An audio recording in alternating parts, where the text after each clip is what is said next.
Malaysia's Foreign Minister Mohammed Hassan kicked off the nation's chairmanship of ASEAN by hosting the Foreign Ministers' retreat in Langkawi on Sunday. In his opening remarks, Hassan said that the theme of Malaysia's leadership would be inclusivity and sustainability, highlighting the challenges posed by climate crisis. ASEAN's centrality revolves over potential challenges, committed to addressing regional issues with Beijing's assertiveness in the South China Sea. The region is a conduit for about $3 trillion of annual shipborne trade, has been the site of heated standoffs in the past 2 years between ASEAN member the Philippines and China, a major source of the region's trade and investment. ASEAN's strength lies in the way it represents an entirely different model of engagement. One where shared decision-making transcends differences in governance.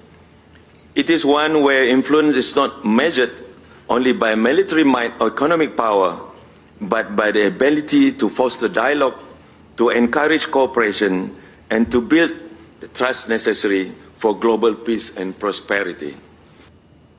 Also, the Association of Southeast Asian Nations has told Myanmar's military government its plans to hold an election amid an escalating civil war should not be its priority and urged the junta to start dialogue and end hostilities immediately.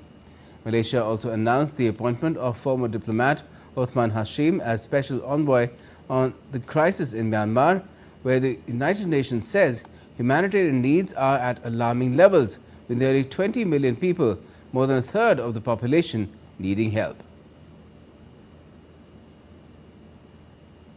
We also want to know what they have in mind. One thing that we know, that want to have election, but we told them election is not a priority at the moment.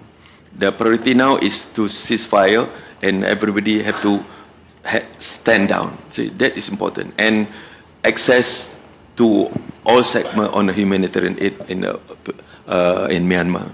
Very simple. And I don't think that is a very difficult task for them to fulfill.